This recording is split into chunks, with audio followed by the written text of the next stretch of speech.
Okay guys, तो हमने यहाँ पर क्लाइंट सेंटर एंटरिंग कंप्लीट कर ली, लेकिन ये एग्जांपल जो मैंने लिया था वो प्रीवियस वर्जन के अकॉर्डिंग लिया, जहाँ पर हमने इंडेक्स डॉट जीएस के अंदर ये रेंडरिंग करके देखी और आउटपुट डेफिनेटली आपके सामने है। ओके, नाउ अब यही चीज़, यही रेंडरिंग, क्लाइंट साइड रेंडरिंग मैं आपको नेक्स्ट जेएस 13 में, जिस पे मैंने आपको पहले बता दिया था कि एक ऐप नाम का फोल्डर है जिसमें पेज डॉट जीएस फाइल हमारी होम पेज फाइल ट्रीट होती है, राइट। इसमें मैं आपको करके दिखाऊंगा यानी कि कैसे नेक्स्ट जेएस 13 के अंदर आप क्लाइंट साइड रेंडरिंग कर सकते हो, और बाय डिफॉल्ट ऐप के अंदर जितने भी कंपोनेंट होते हैं वो सर्वर साइड होते हैं, राइट। और इनके प्रीवियस वीडियोस पर मैंने आपको यूज क्लाइंट इन सबको भी बताया था, client side component, server side component, hope वो आपने देख लिए होंगे। ओके, तो जस्ट क्विक करते हैं इस काम को। तो कैसे, यही एग्जांपल मैं आपको यहाँ शो करूंगा, लेकिन उससे पहले मैं आपको बता दूं, अब मुझे ऐप के अंदर वर्किंग करनी है ना कि पेजेस के अंदर। तो सबसे पहले मुझे इसको डिसेबल करना पड़ेगा, ऐप को ऑन करना पड़ेगा और पेजेस को डिसेबल। तो सबसे पहले मैं इसको करता हूँ ट्रू। ऐप डायरेक्टरी ट्रू करने का मतलब ये होगा कि जो नेक्स्ट जेएस है अब वो प्रायोरिटी ऐप नाम के फोल्डर के अंदर पेज को देगा, लेकिन पेजेस नाम की डायरेक्टरी को मुझे डिसेबल करना होगा। एक तरीका है कि मैं इसको डिलीट कर दूं, या दूसरा तरीका है कि मैं इसको रीनेम करके रख देता हूँ, सो दैट कि जब ये आप गिटहब से प्रोजेक्ट डाउनलोड करो तो एटलीस्ट आपको ये एग्जांपल भी मिले। ओके, नाउ एक बार सर्वर को एक बार क्लोज करना है और एक बार दोबारा रन कर देंगे। ओके, तो दिस टाइम अगर मैं इस ऐप को रन करता हूँ 3000 पोर्ट पर, तो ऐप के अंदर जो पेज डॉट जेएस फाइल ये है, वेलकम इन नेक्स्ट स्टार्टिंग, ये इसका आउटपुट आपको देखने को मिलेगा। Okay, let's check. Something wrong here.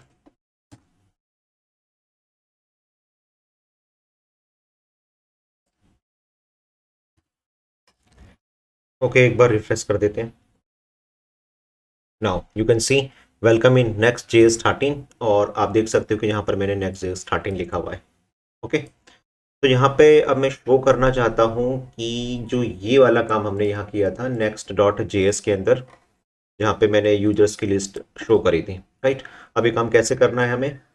Okay, तो इसके आर्किटेक्चर को मैं, क्योंकि मुझे अभी और एग्जांपल्स भी आपको समझाने हैं, तो मैं इसके आर्किटेक्चर को कुछ इस तरीके लेके चलूंगा कि यहाँ पर हम एक यूजर्स नाम का कंपोनेंट भी डिवाइड कर लेते हैं, या ओके पहले यहीं शो कर देता हूँ मैं आपको। तो इंडेक्स में आपके अंदर का यूज इफेक्ट तो मैं सर्वर साइड कंपोनेंट में यूज नहीं कर सकता, तो कैसे मैं यूज इफेक्ट को वहाँ यूज करूँगा। तो इसको कॉपी करते हैं यहाँ से यहाँ तक, और इसको मैं पेस्ट कर देता हूँ इसके अंदर, राइट। और यहाँ पर हम यूज इफेक्ट्स रिएक्ट से ले लेंगे, यूज स्टेट, ये पूरा एग्जाम्पल लेना है, तो इसको भी ले लेते हैं, ये भी आ गया।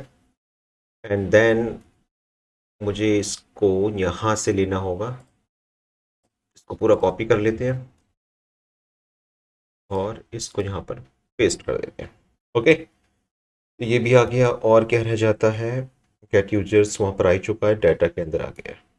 ओके, तो देखो सेम एग्जांपल, लेकिन इस बार आपको ध्यान देना ये है कि मैंने ऐप डायरेक्टरी में पेज डॉट जेएस के अंदर ये सारा काम कर रहा हूँ, राइट। वही सारा काम जो मैंने इंडेक्स डॉट जेएस में किया था क्लाइंट साइड रेंडरिंग के एग्जाम्पल को दिखाने के लिए, वही काम हमने यहाँ पर किया। अब इसको सेव करते हैं और रन करते हैं, and what do you think क्या होना चाहिए। ओके, तो सबसे पहले तो आई थिंक जो एरर आई है वो ये है कि you are importing a component that needs use state. देखो, it only works in a client component but none of its parent. I think अगर आपने मेरा client side and server side component का वीडियो देखा है तो वहाँ मैंने आपको बताया था कि ऐप के अंदर जितने भी ये कंपोनेंट है, जैसे page dot J S, layout जो डॉट जे एस, या कोई भी फोल्डर या कोई भी मैं जे एस फाइल बनाऊंगा, वो सर्वर साइड कंपोनेंट है आपके।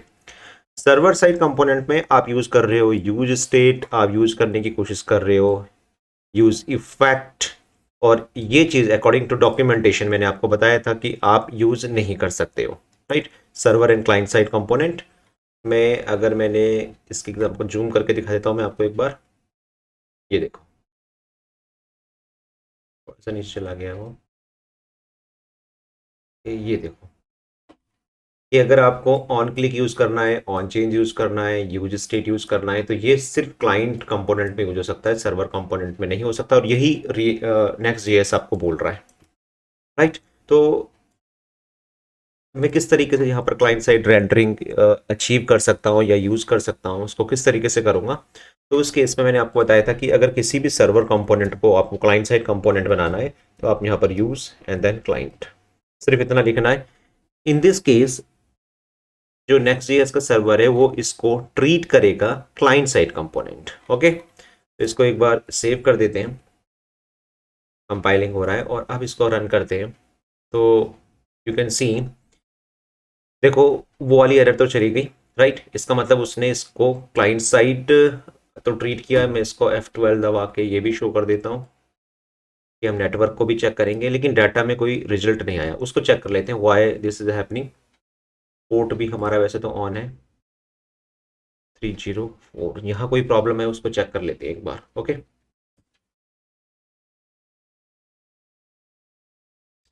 ओके, तो इसके पीछे जो रीजन है वो ये है कि डाटा जो कॉपी किया था उसे डाटा डिफाइन, ये वाली चीज़ स्टेट तो डिफाइन किया ही नहीं। ओके, तो इसको हम पेस्ट कर देते हैं यहाँ पर एंड अगेन रन करते हैं and you can C loading, और 2 सेकंड के बाद you must get data. Okay, और आप यहाँ पर देख सकते हो कि ब्राउज़र से रिक्वेस्ट गई और देन डाटा हमारा रेस्पॉन्स में आया। ओके, तो गाइस आई होप कि आप डेफिनेटली ये क्लाइंट साइड रेंडरिंग का कॉन्सेप्ट दोनों तरीके से, प्रीवियस वर्जन यानी कि 13 से जो स्मॉलर देन वर्जन्स थे जहाँ पर हम पेज इस नाम की डायरेक्टरी पर index.js या जो भी आप राउट बनाते थे उसके अकॉर्डिंग में मैंने शो किया, और ऐप के अंदर किस तरीके से हम रेंडरिंग करेंगे। और यहाँ पर मैंने आपको यूज़ क्लाइंट का यूज़ भी एक बार बता दिया कि कैसे सर्वर कंपोनेंट को हम क्लाइंट साइड कंपोनेंट बना देंगे। आगे का कॉन्सेप्ट मैं ऑलरेडी बता चुका हूँ, इसमें आपको कोई प्रॉब्लम नहीं होनी चाहिए। ओके, तो आई होप ये हम कवर कर चुके हैं। नाउ नेक्स्ट जो हम लेके चलेंगे, ओके गाइस, तो आई होप कि आपको क्लाइंट साइड रेंडरिंग तो बिल्कुल सही तरीके से समझ में आ गई होगी। ओके, तो नेक्स्ट टॉपिक लेते हैं। जैसे मैंने कहा था कि इन सारे टॉपिक्स को हम वन बाय वन क्लियर करेंगे। तो the first one we have taken CSR, the client side rendering. और अब जो मैं बात करूंगा वो बात करूंगा इन दोनों एग्जांपल पर, SSD static side generation and ISD the incremental side generations, right. And the next one is server side rendering. इन तीनों को मैं मिक्स करके आपको समझाऊंगा।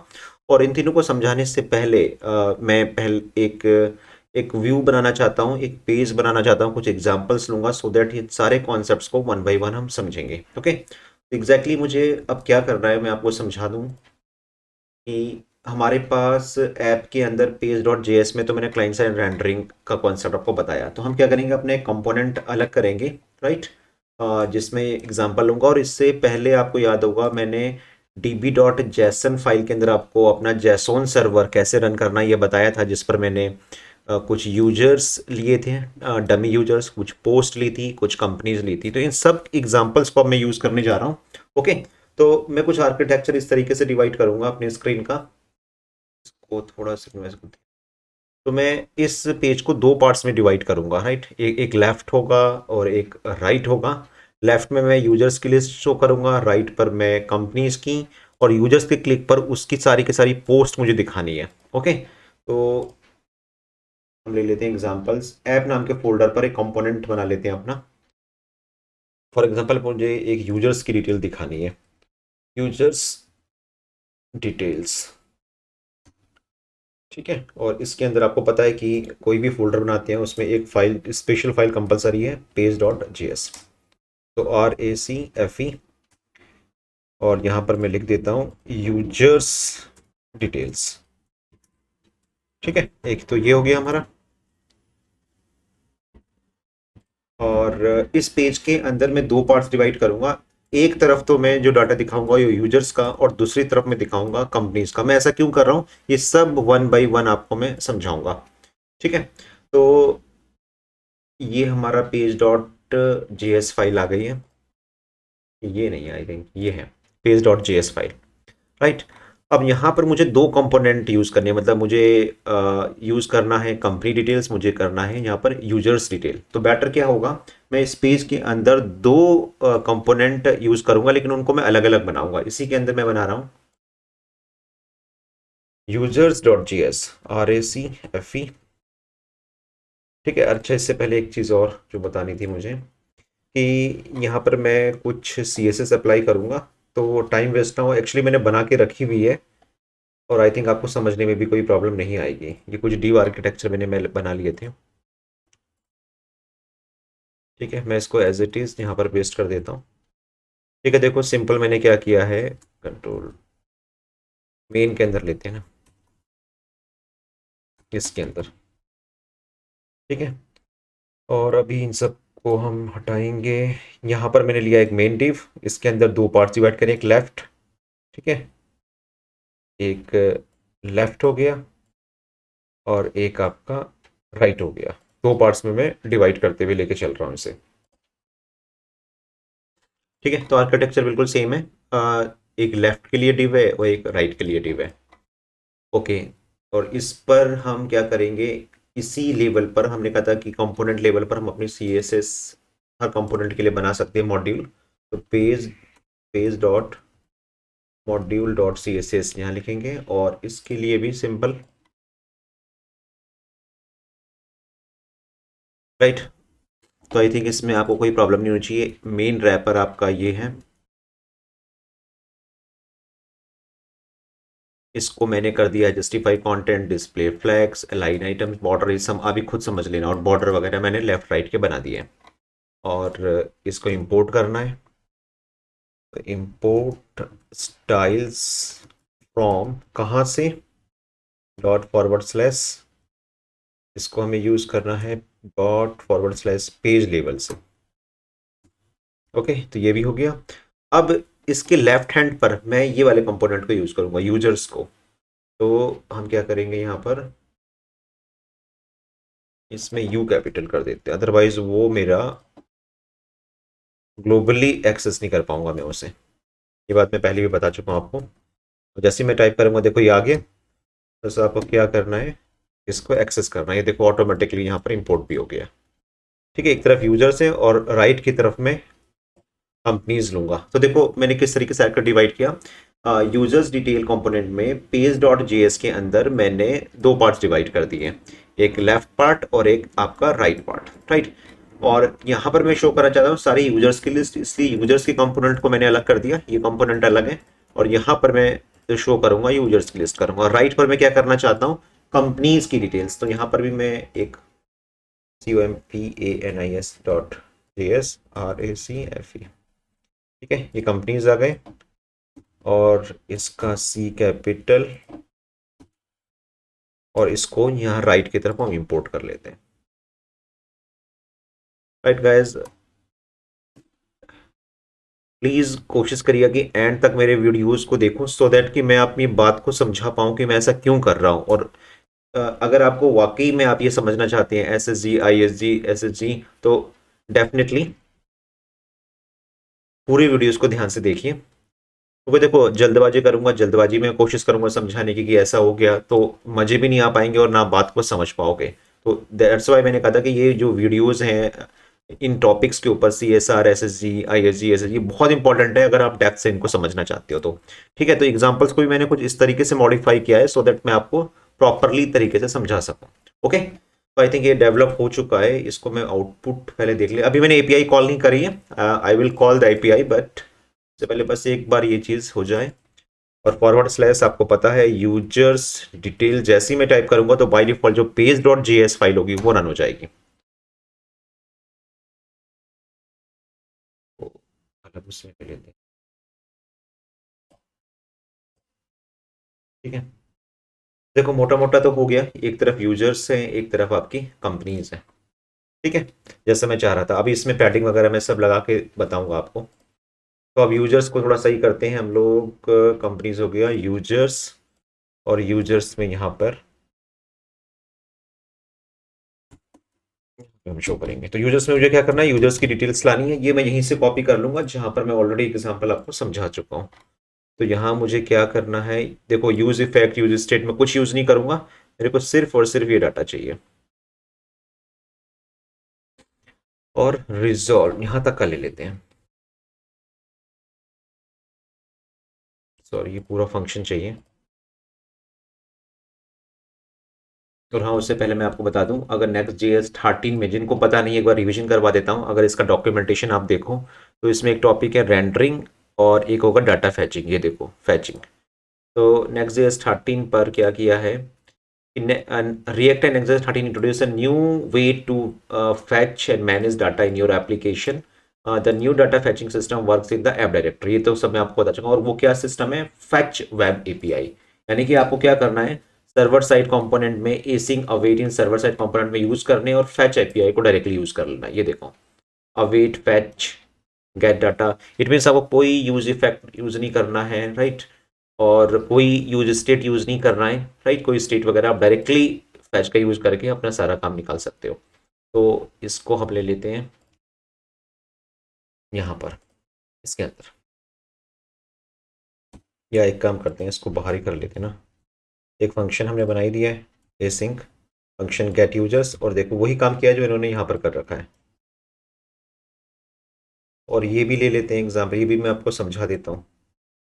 इन्होंने सिंपल ये बोला है कि जो रिजल्ट आपके पास आएगा, राइट, जो भी रिजल्ट आपके पास आता है वो यहाँ,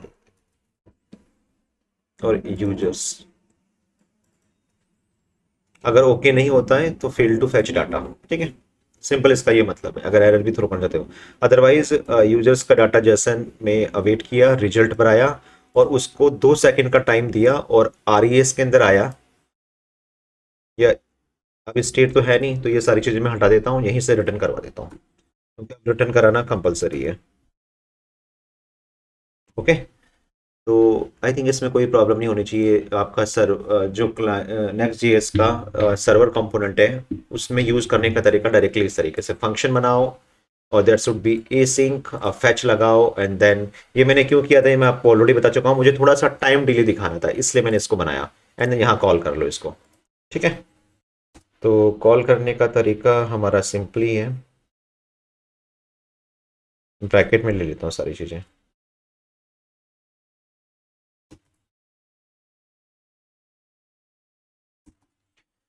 ओके, तो ये हो गया ओपनिंग ब्रेस, और यहाँ पर डाटा हमारा किसके अंदर आया है, यहाँ पर हमने इसको लोड कर लेते हैं, इस फंक्शन को गेट यूजर्स को। तो let users equal to await, और इसको ए सिंक बनाना होगा। अब देखो यहाँ पर मैं ए सिंक लगा सकता हूँ, इट मीन्स अगर जो सर्वर कंपोनेंट्स होते हैं उन कंपोनेंट पर मैं ए सिंक लगा सकता हूँ, क्योंकि वो सर्वर साइड आपके क्या होंगे, रेंडर होंगे, सर्वर साइड डाटा फैच होगा, पूरा HTML रेंडर होगा, देन हमको रिटर्न होगा। तो अगर यही काम मैं अगर क्लाइंट साइड कोशिश करता तो ये पॉसिबल नहीं था। Okay, then users dot map, और सारा फिर वैसा ही है।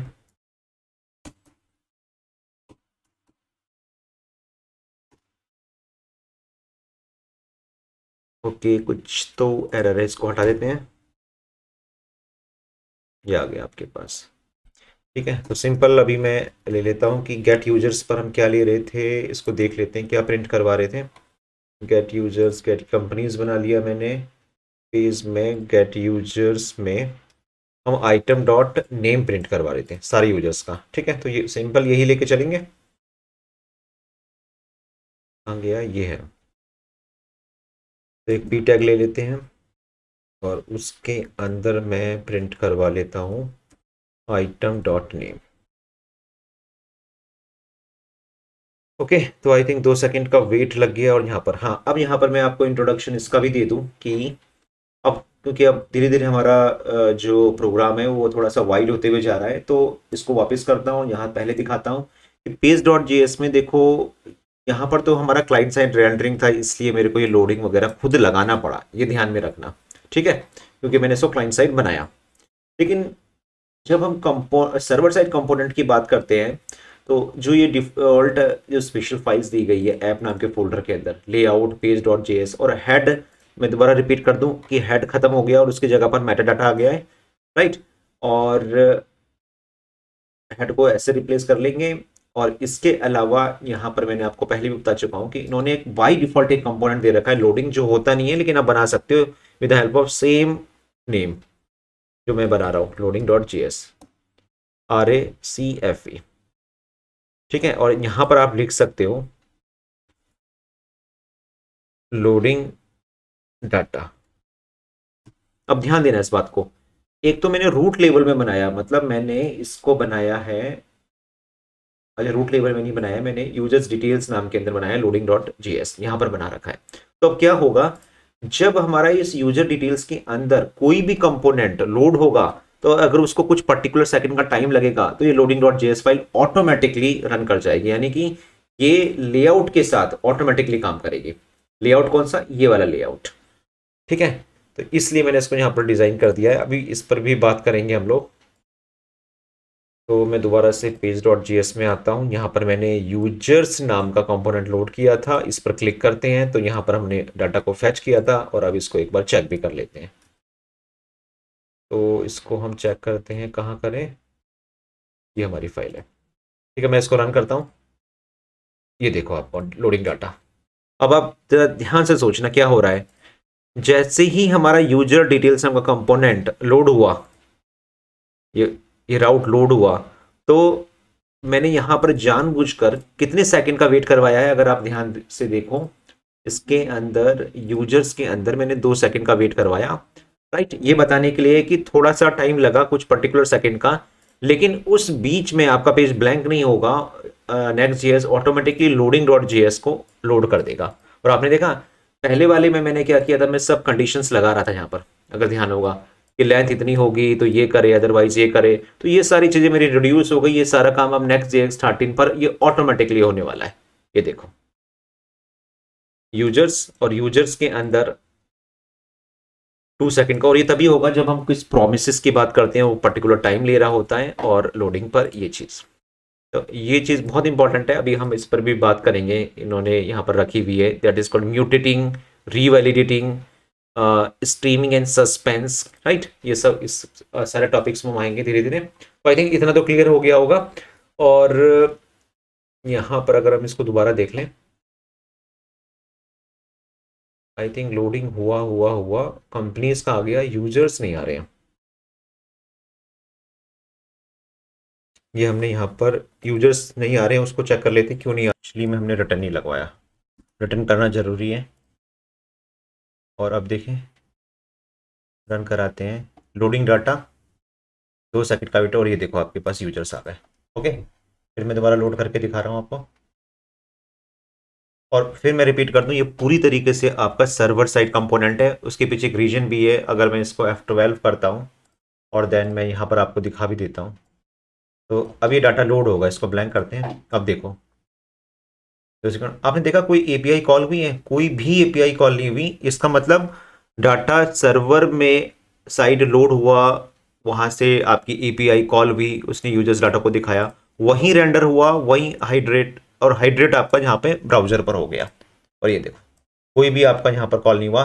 तो this is purely example of server side rendering, server side चीजें रेंडरिंग होती है और देन वर्किंग। और एक बहुत इंपॉर्टेंट चीज जो मैं आपको बता दूं, जब ये ध्यान में रखना कि जब भी आप npm रन देव चलाओगे, तो then rendering will be Next JS will render S G, server side rendering. इसका मतलब अगर आपने डेवलपमेंट एनवायरनमेंट यूज कर रखा है, तो बाय डिफॉल्ट जो आपकी ऐप होगी वो सर्वर साइड रेंडरिंग करेगी, यानी कि अगर उसके अंदर कोई भी एपीआई कॉल हो रही है, कोई भी डाटा है, तो हर रिक्वेस्ट पर आपका डाटा सर्वर के पास जाएगा, और देन वो रेंडर होके आपके पास वापस बैक आएगा, जैसे मैंने आपको यहाँ पर दिखाया, राइट। तो आप इस ले सकते हो कि this is purely example of this is server side rendering, ये चीज वहां पर हुई है। ओके, तो अभी इस पर अभी और बात करेंगे, तो इसको थोड़ा सा और सही करते हैं यहाँ पर आके।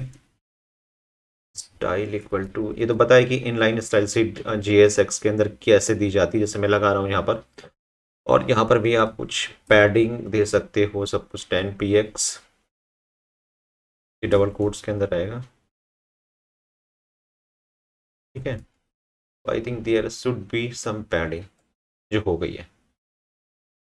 यूजर्स यहाँ पर आए गए हैं,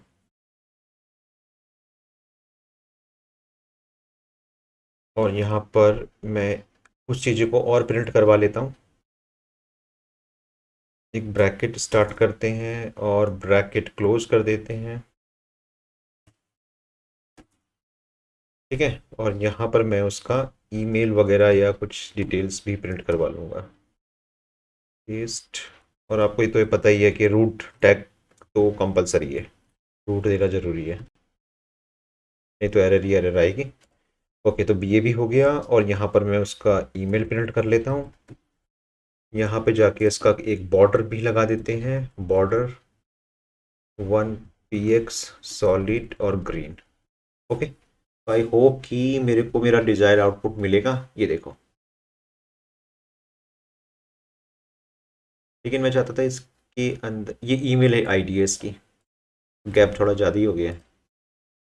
ओके, तो एक काम करते हैं हम, बी आर नहीं लगाते हैं क्योंकि by default he P tag आपका नेक्स्ट लाइन ले लेता है।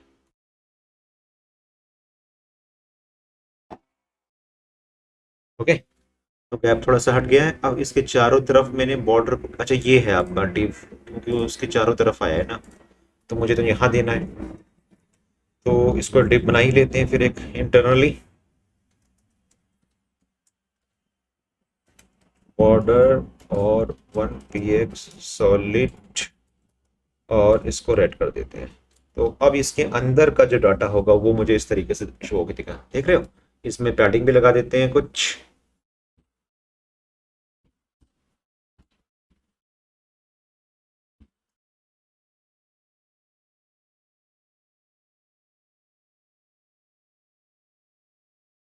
पैडिंग पैडिंग ने तो काम नहीं किया। क्यों क्यों क्यों क्यों? क्योंकि मैं डिव के अंदर हूँ, और डिव के अंदर मैंने पैडिंग हुई है, लेकिन बाहर की हुई है, अंदर की नहीं हुई।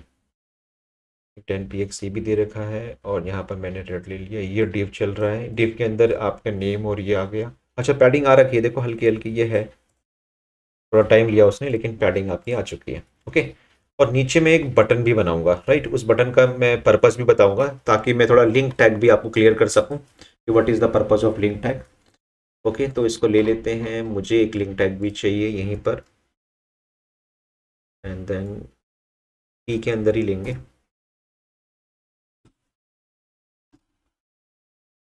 राइट। और शो, मैं चाहता हूं कि जब भी इस पर क्लिक हो, शो शो शो पोस्ट, इसकी पोस्ट शो कर दो, और एच रेफ इक्वल टू, इस पर भी अभी बात करेंगे, इस पर मैं क्या करने जा रहा हूँ। ये हो गया, और ये इंपोर्ट हो जाना चाहिए था ऊपर, जो नहीं हुआ। आप इसको हेल्प लेके कर लेते हैं, ये देखो आ गया ऑटो। कैसे करते हैं, कंट्रोल के साथ एंटर दबा देना, हेल्प आ जाएगी। एरर आ गई यहाँ पर। अब लिंक क्या देना चाहता हूँ, अभी के लिए तो फिलहाल मैं इसको ब्लैंक कर देता हूँ। ओके, तो button link is not defined, very good. ऐसा कैसे हो गया? ओके, तो ऑटो नहीं आया है तो कोई बात नहीं, कर लेते हैं लिंक और फ्रॉम नेक्स्ट। ये आज हेल्प क्यों नहीं आ रही है? चलो कोई बात नहीं। ओके, तो नेक्स्ट लिंक पहले से हमारा मॉड्यूल है, पैकेज है, जिससे हमने लिंक टैग को यूज़ किया है। तो आई होप इस बात देखो ये आ गया आपके पास, button show post show post, लेकिन इस पर अभी कोई लिंक नहीं है, उस पर भी हम बात करेंगे। तो यहाँ कुछ तो ऐसा है कि मैं कुछ कर सकता हूँ, बटन बॉर्डर वगैरह बनाए तो जा सकता है, हमारे पास आ गया। ओके, तो आई थिंक देखो यहाँ पर क्लिक तो है ही, ये लिंक टैग मैंने बना रखा है, और इसके क्लिक पर मैं क्लिक करता हूँ अगर, तो आई थिंक कुछ नहीं हुआ, क्योंकि ये ब्लैंक है। ओके, तो अब मैं ये चाहता हूँ, जैसा मैंने आपको db.json फाइल में बता देता हूँ कि मैंने जो फेक डाटा बनाया था, एक यूजर्स का बनाया था, पोस्ट का बनाया था, कंपनीज का बनाया था। तो अब मैं ये चाहता हूँ कि मैं जिस यूजर में क्लिक करूँ, सपोज मैंने इसमें क्लिक किया तो इसकी आईडी कितनी है 1, तो इस यूजर के कौन कौन सी पोस्ट हमारे पास है, देखो यूजर आईडी 1, यूजर आईडी 1 और यूजर आईडी 1। और जैसोन सर्वर जो मैंने बताया था, जो फेक एपीआई बनाने का काम करता है, राइट, उसकी हेल्प से ये सारे के सारे राउट्स ऑटोमेटिकली हमारे बन चुके हैं, राइट। जिसको मैंने आपको बताया था कि मैंने इसको इस वाले 4000 पोर्ट पर रन कर रखा है। ओके, तो मैं बेसिकली ये चाहता हूं कि जब मैं इस पर क्लिक करूं, तो एक नेक्स्ट पेज में इस यूजर्स की जितनी पोस्ट है उनको मैं शो करवा दूं। ओके, तो फटाफट इसको बना लेते हैं। तो यूजर्स में हम आ जाते हैं और ये यूजर्स का डाटा आ रहा है तो डेफिनेटली यूजर्स की आईडी भी होगी। और इसको कहाँ शो करूंगा मैं आपको बता दूं, ऐप के अंदर हमें एक कंपोनेंट बनाऊंगा जहां पर जो भी यूजर की आईडी होगी। अब देखो यहां पर एक चीज ध्यान देने वाली बात है कि इसको यहीं रन करके दिखा देता हूँ, ज़्यादा बेटर होगा आपके लिए। लोकल होस्ट में 4000 पोर्ट पर मैं आपको पोस्ट दिखा देता हूँ। देखो ये पोस्ट आ रही है बड़ा करके, तो ये 1 है, user ID 1, user ID 1, user ID 1। तो अगर मैं यहाँ पर डालता भी हूँ ये यूज़र आईडी इक्वल टू 1, तो ये 1 के आए, और अगर मैं 2 डालता हूँ तो देखो ये 2 के आए। ओके, ऑटोमेटिकली फिल्टर होके आ रहे हैं। तो यहाँ पर जो यूजर आईडी है वो डायनेमिक है, मेरी 1 हो रही है, 2 हो रही है। तो अब इसलिए मुझे यहाँ पर क्या करना होगा, एक कंपोनेंट डिजाइन करूंगा। और देखो यहाँ पे मैं एक तरीके से एक रिवीजन भी हो जाएगा कि डायनेमिक क्राउड्स नेक्स्ट 13 के अंदर किस तरीके से मैनेज होते हैं। देखो तरीका क्या होता है, आप ऐप में आप एक फोल्डर बना लो फॉर पहले suppose post details. Post details, post details किसकी, यूजर की जितनी भी पोस्ट हैं उनकी डिटेल्स की मैं बात कर रहा हूं। और उसके अंदर डेफिनेटली यूजर की जो आईडी होगी उसके बिहाफ पर हम डाटा फैच करेंगे। जैसे प्रोडक्ट्स होता है उसकी आईडी डेफिनेटली बदलती रहती है। तो यहाँ पर एक फोल्डर और बनेगा। रूल्स क्या थे मैंने आपको बताया था, स्क्वायर ब्रैकेट लगाना है और अंदर जो भी एक वेरिएबल जो आप आईडी के तौर पे इंडिकेट करना चाहते हो, फॉर एग्जांपल मैं यहाँ पर आईडी रख लेता हूँ फिलहाल। तो इस आईडी का मतलब यूजर की आईडी, इसके अंदर मैं क्रिएट कर रहा हूँ new file, that is page dot JS, RACFE। एक कंपोनेंट डिजाइन कर देते हैं, एरो कंपोनेंट। और मैं यहां लिख देता हूं अभी फिलहाल के लिए यूजर्स पोस्ट्स डाटा। ओके, अब हम यूजर्स नाम के कंपोनेंट में दोबारा आ जाते हैं और यहां से मैं जब भी इस पर क्लिक होगा तो रिडायरेक्ट करना चाहता हूं curly brace backticks and dollar parenthesis. और अब जो मेरा राउट बना वो क्या बना, posts details forward slash and forward slash. इसके बाद क्या आएगी, आईडी, वो कहां से लगाऊंगा, item dot ID. Okay, I hope कि ये बात आपको क्लियर होगी कि यहाँ पर मैंने क्या किया, बैकटिक्स का क्या यूज होता है, राइट। और इसको मैंने कैसे यूज किया है। अदरवाइज कमेंट करिए, मैं डेफिनेटली इसको डिस्क्राइब करूंगा सेपरेट वीडियो में। तो अब जरा इसको रन करके देखें। देखो लिंक तैयार हो गए, कलर भी बदल गया, आपको पता चली गया होगा। अब मैं माउस लेके जाऊंगा और मैं क्लिक करता हूं, ये देखो पहली बार में थोड़ा टाइम लिया उसने। बैक, फिर इस पर क्लिक किया, देखो 2 बदल रहे हैं और पोस्ट्स, और ये देखो 3। तो दिस इज डायनेमिक राउट। ऊपर देख रहे हो 1 के अकॉर्डिंग, फिर मैं इस पर 2 पर क्लिक कर रहा हूँ 2 के अकॉर्डिंग, ठीक है। मैंने इस पर 3 पर क्लिक किया 3 के according. This is dynamic routing. हाँ, अब मैं उसको रिसीव करके उसके अकॉर्डिंग डाटा लेके आऊंगा, मुझे पता है इस बारे में। ओके, तो आई होप ये आपको क्लियर हो गया होगा। अब आईडी तो मेरे पास आ गई, यहाँ से पास होके मैंने आईडी यहाँ पर इस वाले पेज पर रिसीव करनी है। तो ये आपके लिए क्या है, अगर मैं इस पर क्लिक करूँ तो ऊपर जो यूआरएल में ये पैरामीटर आता है इसको हम बोलते हैं क्वेरी स्ट्रिंग। ये क्वेरी स्ट्रिंग पैरामीटर होता है और इसको जो रिसीव करने का तरीका हमारे पास है, आप एज ए प्रॉप्स उसको रिसीव कर सकते हो। दैट इज प्रॉप्स होता है परम्स। परम का मतलब आप पैरामीटर ले लो, राइट। जो ऊपर के जितने भी एक क्वेरीज यहाँ पर पैरामीटर्स आते हैं उनको रिसीव करने का तरीका। अब इसमें से मुझे क्या निकालना है, let user ID equal to params dot ID. ठीक है, इसको मैं यहाँ पर प्रिंट करके भी आपको दिखा देता हूँ।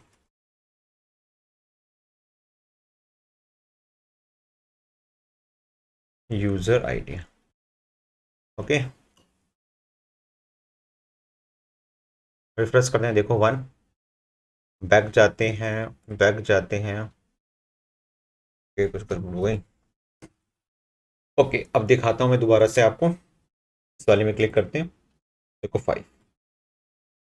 ओके, तो इट्स वेरी सिंपल, कुछ नहीं करना है आपको, अब एज ए प्रॉप्स पर हम पास कर देना है, और देन कोई भी पेज की यूआरएल से अगर क्वेरी स्ट्रिंग निकालनी है एज ए पैरामीटर, तो आप इस तरीके से आप उसको रिसीव कर सकते हो। अब सिंपल मुझे क्या करना है, इस आईडी के बिहाफ में, इस यूजर आईडी के बिहाफ में, ये जो हमारी एपीआई बनी हुई है, देखो यहाँ पर जा रहे हैं यूजर आईडी इक्वल टू पास करना है, ये मैं कॉपी करके रख लेता हूँ, और फैच एपीआई के बिहाफ में मुझे इसको कॉल करना है। ओके, तो इस काम को जरा फटाफट करेंगे, और आई होप कि फैच वगैरह मैं आपको पहले ही बता चुका हूँ, तो मैं सीधा सीधा कॉपी कर लेता हूँ, यूजर कंपोनेंट मैंने बनाया था, राइट, और इसमें से गेट यूजर्स ये डाटा था, तो यहाँ से कॉपी करते हैं यहाँ तक, तो एज इट इज़ कॉपी हो जाएगा।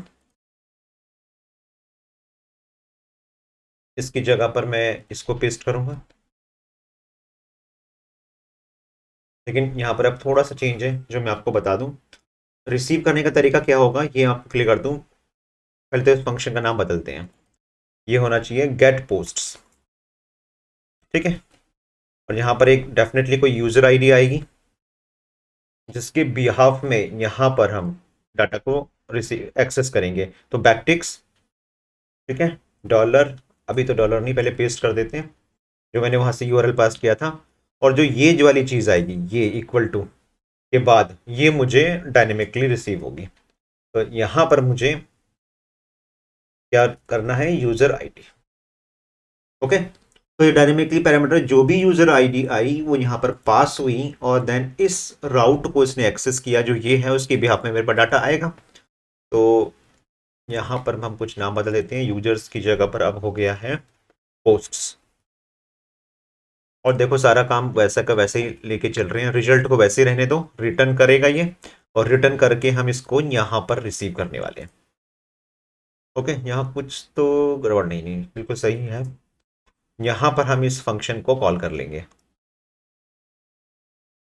ओके, तो इस लाइन को, एक्स्ट्रा लाइन को, ओके ऐसे तो कर ही सकते हैं ना, let post equal to await, और इस फंक्शन का नाम क्या है आपका, गेट पोस्ट, कॉपी कर लेते हैं,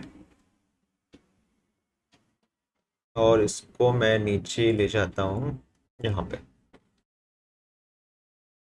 थोड़ा स्लो हो गया है पीसी, यहाँ पर मैं पेस्ट कर देता हूँ।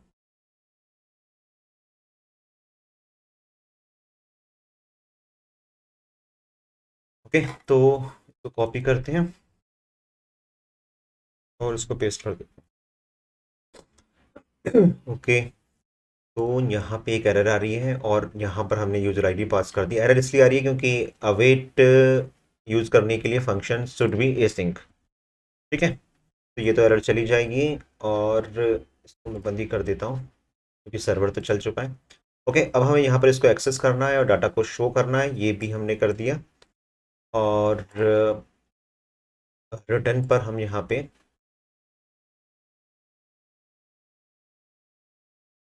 एक तो ले लेते हैं इसका टाइटल और एक डिस्क्रिप्शन, ठीक है, दो चीज़ें मेरे ख्याल से काफ़ी रहेंगी, आइटम डॉट टाइटल और आइटल आइटम डॉट, इसको देख लेता हूँ गलत ना हो जाए कहीं।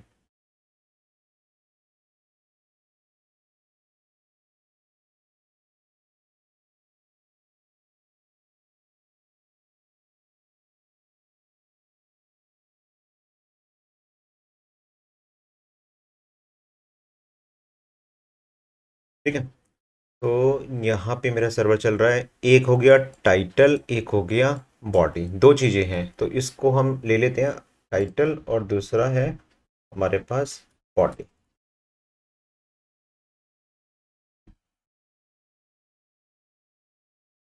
ठीक है, फॉर्मेट कर देते हैं,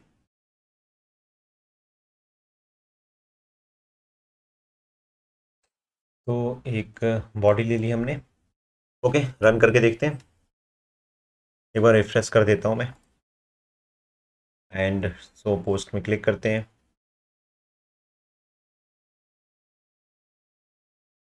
आई थिंक या ग्रेट। ओके, तो बैक जाते हैं और फिर मैं इस पर क्लिक करता हूँ सो पोस्ट में, देखो टू यूज़र के लिए, और फिर मैं बैक जाता हूँ, क्लिक करता हूँ मैं इसके लिए, इसके लिए कोई आईडी मेरे ख्याल से नहीं होनी चाहिए, 4 के लिए है इसका मतलब डाटा। और दोबारा मैं अगर 1 पर क्लिक करूं, ओके, तो थोड़ा सा यहाँ ये पता नहीं चल पा रहा टाइटल क्या है डिस्क्रिप्शन क्या है, तो इसको थोड़ा सा सही कर देते हैं। राइट, तो थोड़ा क्लियर हुई। तो यहाँ पर जाके हमारे पास ये है आपका टाइटल, ठीक है, और ये है हमारे पास बॉडी, और इसका डिव है, ये वाला एक डिव है टॉप वाला। तो इस डिव को भी हम बना लेते हैं, और इसकी इनलाइन स्टाइल सिटी फिलहाल मैं लिख देता हूँ। राइट,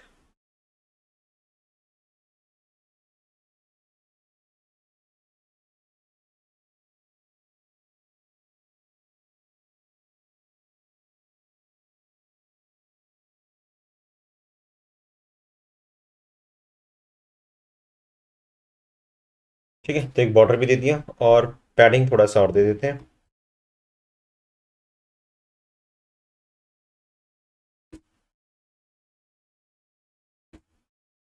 ठीक है, सेव, और इसको रन करते हैं। तो सिर्फ एक डिफरेंशिएट दिखाने के लिए कि टाइटल ये है, बॉडी ये है, उसके लिए मैंने एक इनलाइन स्टाइल सीट लिखी है। ये रन हो गया। ठीक है, थोड़ा सा टाइम लिया, रिफ्रेश की प्रॉब्लम थी। तो टाइटल और देन ये बॉडी, इसको एक लाइन में कर देते हैं। तो ई टैग को भी हम क्या करते हैं, बाहर ही ले लेते हैं। देखो, अभी ये टॉपिक हमारा कोई डिजाइन से रिलेटेड नहीं है, ना ही मैं आपको CSS बताने जा रहा हूँ। सिर्फ थोड़ा सा सोबर करने के लिए मैं ये सारी चीज़ें यूज़ कर रहा हूँ, अदरवाइज आप अपने अकॉर्डिंग किसी भी टाइप के फॉर्मेट को बना सकते हो। ओके, तो अब हमारे पास देखो टाइटल एक लाइन पर आ गया, बॉडी भी यहाँ पर आ गई, और ये क्लियर भी है। ठीक, अब बैक जाते हैं, और 1 वाले को भी चेक कर लेते हैं एक बार। इस पर क्लिक किया, 1, और ये 1 वाला। बैक जाते हैं, 3 वाले को भी चेक कर लेते हैं। ठीक है, और एक बार मैं जरा db.json फाइल को भी देख लूँ कि उसमें जो हमने पोस्ट डाली थी वो 1 यूज़र के लिए भी है, फिर 2 यूज़र के लिए भी है, ठीक है, आई थिंक 2 है, 3 के लिए भी है, और आई थिंक मेरे ख्याल से 4 के लिए भी है। यहाँ पर 4 के बाद 5 को और चेक कर लेते हैं। ओके, 5 के लिए भी है। ठीक है, तो अगर मैं यहाँ पर डायरेक्टली 5 लिख दूँ, तो आप देख सकते हो कि ये 5 के अकॉर्डिंग भी डाटा आपके पास लोड हो गया। राइट, देखो, मेनली इस पेज को बनाने के पीछे जो मेरा रीजन था, मतलब इस तरीके से आर्किटेक्चर को रखने का रीजन था, वो मैं एक चीज़ आपको और दिखाना चाहता हूँ कि जब ये पेज रन हुआ और मैंने यहाँ पर लिंक टैग लगा रखा है, जो बेसिकली मैं आपको समझाना चाहता हूँ वो इसकी इंपॉर्टेंस है। यूजर्स कंपोनेंट के अंदर यहाँ पर गए, यहाँ देखो मैंने लिंक टैग लगाया है जो नेक्स्ट JS का जैसे के मॉड्यूल से मैंने इंपोर्ट कर रखा है। तो जब मैंने अपने पहले स्टार्टिंग वीडियोस बनाया था, मैंने एक फीचर बताया था कि लिंक टैग का सबसे बड़ा मुझे फायदा मिलता है डाटा का प्री फैच होना। इट मीन्स जब इसकी बिल्ड बनेगी, राइट, तो उस केस पर आपका पूरा का पूरा डाटा क्लिक करने से पहले ही पूरा का पूरा रेंडर हो चुका होगा, प्री फैच हो चुका होगा। ये मैं आपको प्रूफ भी कर देता हूँ। हम एक टूल लेते हैं यहाँ पर, और आप खुद ही देखना इस बात को। कंसोल को ब्लैंक कर देते हैं, नेटवर्क इसको ब्लैंक कर देते हैं, और आप देखो सिर्फ मैं माउस लेके जाऊंगा, ओनली माउस लेके। ये देखो, अगर राइट में आप देखोगे प्री फैच हो गया, मैंने तो अभी क्लिक भी नहीं किया। ये देखो 3B 4B, और इस पर अगर आप क्लिक करोगे तो देखो आपके पास डाटा भी आ रखा है, पूरी सारी प्रॉपर्टीज और ये चीज।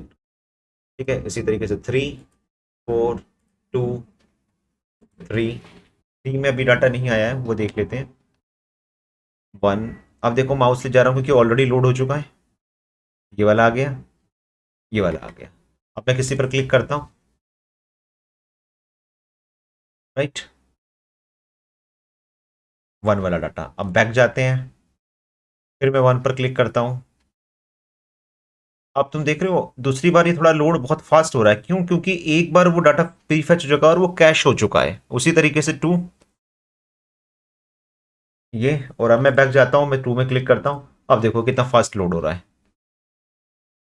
ठीक है, उसी तरीके से 3, पहली बार में टाइम लिया, अब ये डाटा आ गया, और अब मैं बैक जाता हूँ और अब मैं 3 पर क्लिक करता हूँ, तो ये देखो कितना फास्ट आपका लोड हो रहा है, राइट। तो ये जो हमारा लिंक टैग है नेक्स्ट जेएस के अंदर, उसमें क्या होता है कि पूरा का पूरा डाटा पहले ही फ्री फेच हो जाएगा और देन वो कैश हो जाता है, और जितनी बार भी ये आईडी आपकी सेम रहती है वो उसको रिमेंबर रखता है और उसके अकॉर्डिंग डाटा को लोड करता रहता है। ओके, यहाँ मैं अगर रिफ्रेश करूंगा तो सिर्फ ये 3 वाले डाटा को शो करेगा ओनली।